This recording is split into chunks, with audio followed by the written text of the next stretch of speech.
Continuando aqui, então a gente vai falar hoje sobre o tratamento algébrico, né? E aí, por trás desse conceito, por trás dessa ideia, está o conceito de base e de combinação linear. Então, a gente basicamente a ideia é muito simples, né? Se você tem dois vetores U e V no plano, pertencendo ao plano, né? Vou botar o R2, né? Mas isso vale para qualquer espaço. Estou falando do plano aqui porque é o espaço imediato que a gente está trabalhando. Então, se esses caras, se não são paralelos, né? Ou seja, existe um ângulo θ entre U e V, então a gente pode escrever qualquer outro vetor que pertença ao R2 como uma combinação vetor W que pertence a R2 como uma combinação de U e de V. Então você tem lá dois vetores não paralelos.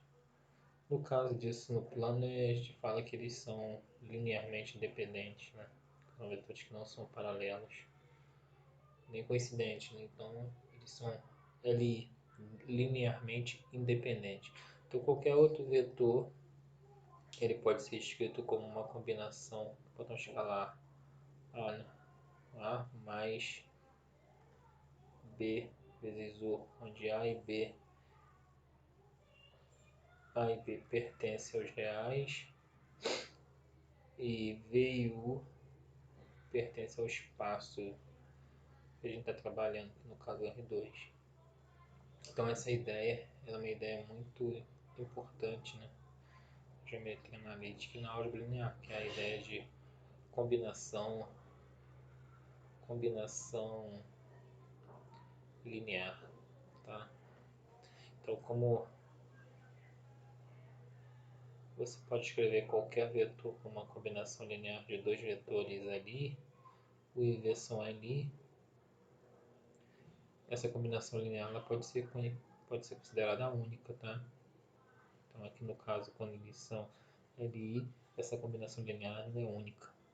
Então, o W pode ser escrito dessa forma, com dois vetores não paralelos. Então, qualquer vetor no plano, ele vai poder ser escrito a partir disso, tá? Esse conjunto desses dois vetores, U e V, a gente chama isso de uma base nesse espaço, né? No caso aqui, uma base de R2. Uma base muito conhecida, que é uma base mais simples, né? É a base canônica. A base canônica ela é composta pelos vetores 1 e 0, que a gente geralmente chama de I, e o vetor J, que é 0 e 1, que são os vetores que dão direção aos eixos, né? Então você tem uma base ali interessante. Essa base aqui ela tem uma característica, né? Ela, além de ser ortogonal, esses vetores formando 90 graus, ela é uma base com vetores unitários. Então a gente acaba chamando essa base de uma base ortonormal, né? Claro, nem toda base ela é ortonormal, tá? Não precisa que eles sejam ortogonais para ser uma base, precisa que eles sejam ali, tá? Nesse caso, eles têm uma característica a mais, eles são o que? São ortogonais. Mas para ser base não precisa ser ortogonal, precisa ser LI, precisa não ser paralelo, tá? Precisa ter um ângulo entre eles não serem paralelos. Ok? Então aqui basicamente aquilo que eu estou falando para vocês, né? Você tem dois vetores V1 e V2 aqui, vetores não paralelos, né? Então V1 e V2 não paralelos. E você tem uma combinação V1, tá?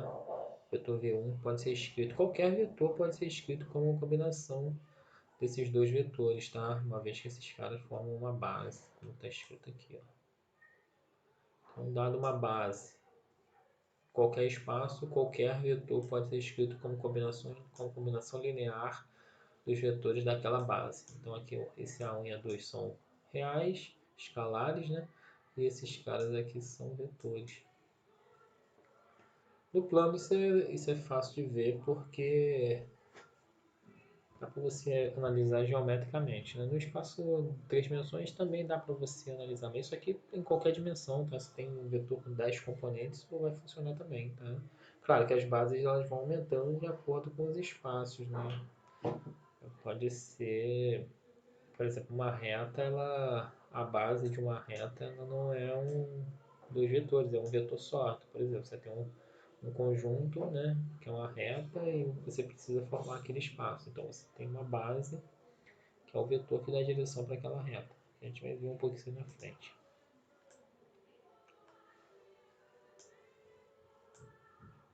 Então, como eu falei, né, você tem um vetor V, você tem um vetor V qualquer, né, um vetor V.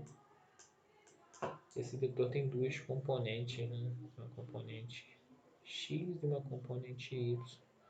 Isso quando o vetor pertence ao R2. No caso, o vetor pertencente ao R3, ele tem uma componente x, uma componente y e uma componente z. Tá? Como a gente vai trabalhar com esses dois espaços aqui, tá? Uma base para o R2, para gerar todo o R2, é uma base com dois vetores. Então você tem lá um V1 e um V2 LI, né? Para ser base tem que ser LI, então já não precisa muito nem escrever isso. Então aqui no caso aqui, para gerar o R3 você precisa ter três vetores, também LI, ok? Então basicamente é essa a ideia por trás do conceito de combinação linear e base. Aqui uma base ortogonal, né? Essa é a base canônica, né? Base que forma os eixos. É a principal base que a gente tem, né? Então, você tem aqui o I e o J, vetores canônicos, né? A base mais simples. Então, qualquer vetor no plano ele pode ser escrito como uma combinação desses dois vetores, tá? Claro, vou pegar aqui um exemplozinho rapidinho só para a gente ilustrar isso. Você tem um vetor 2 e 3. Como que eu poderia escrever esse vetor como uma combinação linear daqueles dois vetores lá? É simples, esse vetor aqui chamando de V, ele pode ser escrito como duas vezes o vetor I mais três vezes o vetor J, tá? Então você tem lá V é igual a duas vezes o vetor 1, 0 mais três vezes o vetor 0 e 1. Aí você multiplicando componente a componente, usando as propriedades, tem 2 e 0 mais 0 e 3. Isso vai me dar o vetor 2 e 3. Então você tem lá que qualquer vetor, no caso aqui o vetor 2 e 3, ele pode ser escrito como dessa forma para essa base. Tá? Aqui repetindo aquilo que eu falei, né, o vetor ele tem as componentes dele, né? O vetor V tem componente x e componente y no espaço, né? No plano. No espaço é três componentes, mas é análogo. É um par ordenado, né? Não confundir com um ponto, então, um vetor é uma outra coisa, mas a forma que se processa é muito parecida, acaba gerando um pouquinho de confusão mesmo, tá? Mas dá para identificar bem quando a gente está falando de vetor e quando a gente está falando de ponto.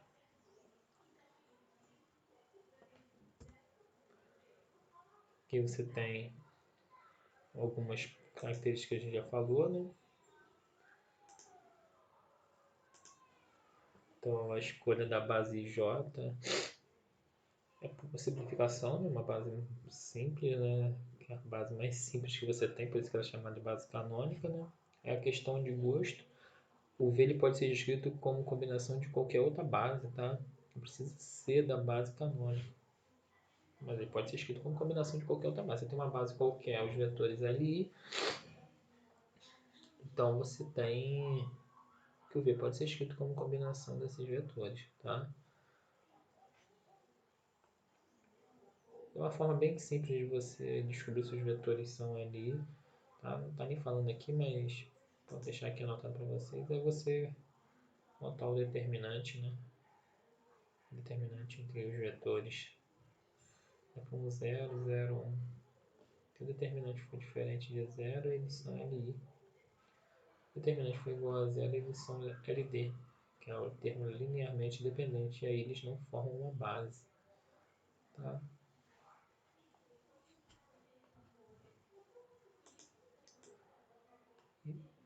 Aqui é a igualdade entre vetores, né? Do ponto de vista coordenada, né? Dois vetores só são iguais se as coordenadas elas são iguais, né? Se os componentes, coordenadas, fala componente, mas interessante, né? Se os componentes eles são iguais para x e para y, para z, para qualquer quantidade de componentes que tiver. Então aqui você tem dois vetores para serem iguais, aqui você equaciona, começa a brincar um pouquinho com as equações. Né? Você tem x mais 1 igual a 5, então você sabe que x tem que ser igual a 4. E você tem 4 igual a 2y menos 6. Você sabe que y tem que ser igual a 5. Então os vetores vão ser iguais, só x igual a 4 e y igual a 5. A gente faz bastante isso, na hora que está calculando equações de reta, a gente compara bastante vetores. Então isso acaba sendo bem importante. Tá? As operações, né? Já falei disso lá atrás, mas aqui tá na questão da componente, né? Que esse livro aqui ele é um pouquinho arrastado, né? Então demora um pouco para falar as coisas, então a gente acaba falando um pouquinho na frente. Então componente é componente a soma dos vetores e a multiplicação por escalar, que são as duas operações, tá? Que estão definidas nesses espaços vetoriais. Essas duas operações que estão definidas é você multiplicar componente a componente pelo escalar que você está querendo fazer. Aqui a soma do ponto de vista geométrico, né? Já falamos que a soma é como se fosse a diagonal do paralelogramo. Então, você tem aqui a soma geometricamente, né? Aqui as propriedades, tá? Para qualquer vetor, a soma é comutativa, associativa, tem o elemento neutro e o oposto, né? Para qualquer vetor, a multiplicação ela é comutativa, vale a propriedade distributiva se você considerar o escalar por vetor e vale distributiva se você considerar a soma de escalares. Isso aqui seria uma união das duas propriedades, né? E o escalar, elemento neutro para escalar é o 1, né? Então você tem essa propriedade aqui, ó. Essas propriedades. Propriedades básicas, tá? Então, é elas que vocês vão recorrer para resolver os problemas. Aqui tem alguns exercícios, né? Exemplos, exercícios. E aqui você começa a falar como que define o vetor. Eu já falei lá atrás mais ou menos como que é, né? Acho que vou falar aqui de novo. Então você tem lá dois pontos, né? Aqui ele faz a demonstraçãozinha, né, de como você chega à fórmulazinha para calcular, né, o vetor, né? Mas não é necessário que você faça dessa forma, tá? E só para você entender a primeira vez, né? Você pega uma origem qualquer, a soma para você achar um vetor, né? A soma para você achar o vetor, as coordenadas do vetor, é você fazer o quê? Você tem um vetor com extremos A e B, é a diferença algébrica entre o ponto B e o ponto A. Então aqui você tem o ponto B e o ponto A. Coordenada, coordenada, claro, a diferença algébrica coordenada, coordenada, porque aqui você tem uma entidade que pertence ao R2. Então esse cara que pertence ao R2 ele tem sempre o quê? Duas coordenadas, duas componentes, tá bom? Então você tem que prestar bastante atenção nisso. Aqui você tem que achar um vetor que tenha dois componentes. Não faz sentido você achar um cara com um componente só, com um número real só. Então fica atento a isso aí.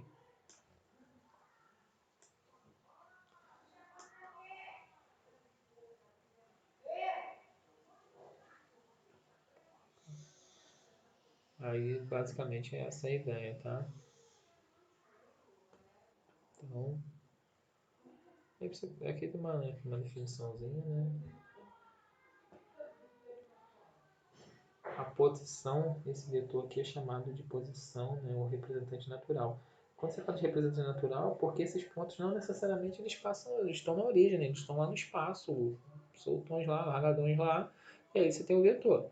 o vetor representante natural é um cara que parte da origem até o ponto. Seria do zero até o ponto que faz extremos do vetor, né? Claro, esse cara é paralelo, tem o mesmo tamanho e mesma direção que esse cara aqui, tá? É a posição natural, representante natural, vetor posição, tá? É como você... Qualquer vetor que você pegar lá, você consegue no plano de vetores fazer um vetorzinho aqui saindo da origem até o ponto de extremo. São os vetores posições ou representantes naturais.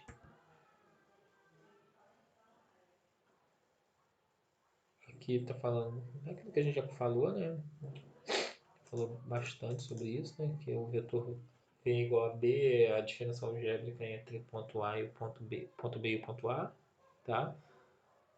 E aí você conclui o quê? Que o ponto B é igual ao ponto A mais o vetor V e que o ponto B é igual ao ponto A mais o vetor AB. Isso aqui a gente vai ser útil lá na frente, na hora que a gente for fazer equações na reta, tá bom? Uma ideia bem interessante. Você tem aqui alguns exemplos, nada assim muito complicado, que a gente vai ver depois esses exemplos. Aqui outros exemplos, a solução de alguns tem bastante solução, e aqui eu vou falar sobre o ponto médio, né? Ponto médio e um segmento. Bem interessante, né? Porque tem algumas propriedades importantes, né? E algumas figuras geométricas têm uma propriedade que depende do ponto médio, então é interessante saber calcular, né? Para calcular o ponto médio é a média aritmética da soma das coordenadas. Então você tem um ponto A igual a x de A, um ponto no vetor, né? Y de A, e você tem um ponto B, não é um ponto mesmo, desculpa, x de B, y de B, e você quer calcular o ponto médio. Tá? Como você faz para calcular o ponto médio dos pontos A e B? Você soma coordenada a coordenada, x de A mais x de B, y de A mais y de B, e divide por 2.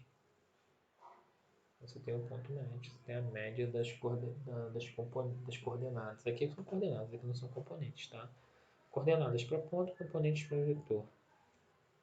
Então isso é a forma de você calcular o ponto médio. Você já conhece lá do ensino médio, nessa forma não é uma coisa nova, a gente está revisitando ela aqui só para não passar batido, né? Então, essa é a nosso ponto médio. Então, um exemplozinho rápido, né? Você tem dois pontos, A menos 2 e 3, B 6 e 2. O ponto médio desses caras é x do ponto A mais o x do ponto B sobre 2, y do ponto A mais o y do ponto B sobre 2. Você tem esse cara aqui. Agora um pouquinho sobre o paralelismo de vetores, né? Dois vetores são paralelos quando existe um número real, tá? De forma que você possa escrever isso dessa forma, tá? Então você tem, por exemplo, aqui, um exemplozinho aqui, você tem o vetor 1 e 1. O vetor 3 e 3 é paralelo ao vetor 1 e 1, porque você consegue o quê? Você consegue escrever o vetor 3 e 3 como 3 vezes o vetor 1 e 1. Se você trouxer para cá, esse cara é o U, esse cara é o alfa, isso aqui é o V. Você consegue escrever isso aqui. Por outro lado, você também pode fazer o seguinte, para verificar se dois vetores são paralelos, 3 e 3 é paralelo ao vetor alfa 1 e 1, porque não depende do valor de alfa, né? Porque você vai fazer o quê? Se você resolver equacionar isso aqui, você vai chegar em alfa igual a 3 e alfa igual a 3. Lógico, alfa igual a 3, alfa igual a 3, esses alfas são iguais, esses caras são paralelos. Mas por outro lado, vou apagar aqui rapidinho, por outro lado, se você pegar dois vetores que não são paralelos, você consegue usar essa formulazinha para verificar isso. Então você tem aqui o vetor 1 e 2 e o vetor 1 e 1. Tá? Você quer verificar isso, que o vetor 1 e 2 é paralelo ao vetor 1 e 1. Então você pode escrever ele dessa forma. Se ele for paralelo, o alfa tem que ser igual, né?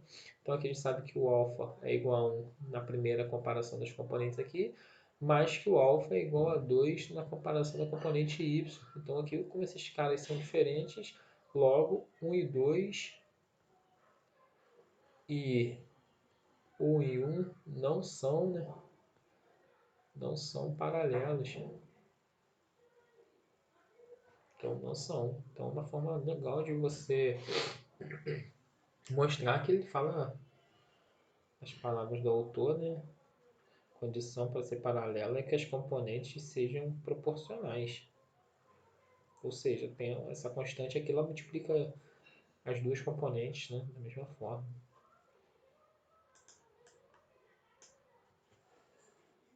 Aí, isso aí, por essa questão, porque o vetor zero é paralelo a qualquer vetor. Então, você tem lá um vetor qualquer. Digamos, vetor A com x de A, y de A na componente. O vetor zero é paralelo a ele, porque o vetor zero é igual a alfa vezes x de A, y de A. Só que isso aqui vai dar o quê? Alfa x de A igual a zero. Então você tem alfa igual a zero, porque você não está considerando que alfa é igual a zero, né? Então isso aqui é igual a zero. E o alfa igual a zero na componente y também. Então logo, claro, esses vetores são paralelos, né? Você tem o mesmo alfa. Esses vetores são paralelos. Aqui, voltando lá na questão do módulo, a gente já falei lá, mas rapidinho aqui para falar sobre componentes. Desculpa o telefone dar uma tocada aqui, eu esqueci de botar no mudo, mas acontece. Então você tem lá os componentes do vetor x e y, o módulo desse vetor é a raiz quadrada do componente x ao quadrado mais a componente y ao quadrado, tá? Então, basicamente, é o que? Você tem dois pontos que é descobrir o módulo daquele vetor, você faz, calcula o vetor, calcula as coordenadas desse vetor, os componentes desse vetor, e depois você calcula o módulo dele, usando essa formulazinha aqui, né? Que veio do Teorema de Pitágoras, né? Que eu falei lá para vocês. Vem da distância de pontos, né? E aqui o versor de novo. Então, repetindo um pouco agora na questão de componentes, né? Falando das componentes do vetor no plano cartesiano. Aí você tem uma série de exemplos, tá? Aí você fala um pouquinho dos vetores no espaço, que é análogo, não vou me estender muito nisso. Aí você dividir, você ter a base com dois vetores para formar o espaço, tá? É que no espaço você pode ter planos também, que são espaços vetoriais também. Você pode ter reta, que também são espaços vetoriais, tá? Espaços vetoriais são conjuntos com algumas propriedades que não cabem muito aqui, mas depois eu posso falar para vocês quais são essas propriedades. Tem algumas propriedades que tem que passar pela origem, tem que ser fechada para soma e fechada para produto por escalar, tá? São basicamente essas propriedades. Então, são subespaços, né, de um espaço. Aqui você tem um espaço em 3 dimensões. Quando eu estou falando de espaço, é questão de espaço vetorial. Aqui, no nosso caso, o espaço também é chamado de espaço, né? O espaço vetorial aqui também é chamado de espaço. No caso do R2, o espaço é chamado de plano. Então, aqui você tem uma base, a base canônica, né? K e J, né? I, JK, né? I para o X, J para o Y e K para o Z. A base canônica é os caras com todas as coordenadas igual a 0 e uma coordenada igual a 1, tá? Alternando. Você tem lá ó, os eixos, ele fala tudo bonitinho. A ideia é a mesma. Claro, é mais difícil de você enxergar aqui, né? Mais fácil de enxergar no plano aqui é um pouquinho mais difícil, mas a ideia é a mesma, está presente lá, tá? Depois, quando a gente for falar de produtos, eles vão... Ou coisa, aqui você tem a série de... um resumo, né? Tem basicamente um resumo do que a gente falou lá pro espaço. A igualdade, dois vetores são iguais se todos os componentes são iguais, aqui acrescenta mais um componente que é a z. dois vetores, a soma de dois vetores, né? Aqui não são mais duas coordenadas, são a soma de três componentes. Componente x, componente y, componente z, somado. A multiplicação é a mesma coisa, multiplicação do escalar pelas três componentes. Se esse ponto aqui são pontos do espaço, então o vetor AB é a diferença algébrica do ponto B menos o ponto A, tá? Sempre o quê? Origem, extremo de chegada, origem, chegada, origem, chegada. É a chegada menos a origem. Assim você calcula o vetor. Se você fizer a origem menos a chegada, A menos B, você vai ficar com o vetor com sentido oposto a esse vetor aqui, tá? Claro, se for isso que você pretende, sem problema. Mas se não for isso que você pretende, você vai ficar com esse vetor no sentido oposto. Ok? E aqui é a mesma coisa, né? Se V é igual a B menos A, então B é igual a A mais V. Isso aí vai ser utilizado lá na frente para equações da reta. Tá? Aqui tem alguns exemplos. Novamente, a gente vai ver esses exemplos nos encontros síncronos. Tá?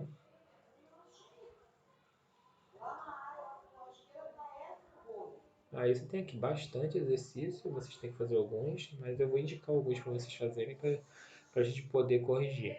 Por hoje é só, acho que o vídeo ficou um pouquinho longo, mas deu para passar a ideia. Eu vou deixar, já está lá no Moodle, né, alguns vídeos um pouco mais curtos de alguns canais aí do YouTube, né? Pelo menos de um canal, né? Não sei se eu consigo botar mais, mas tento dúvida, não gostando muito. Ah, professor, não entendi essa parte, acho que tem alguma coisa, eu posso buscar também e colocar lá para vocês, tá? Sempre dando esse feedback aí, a gente consegue fazer um curso mais redondinho aí e ficar mais fácil para todo mundo, inclusive para mim, tá? Um abraço, até o próximo vídeo.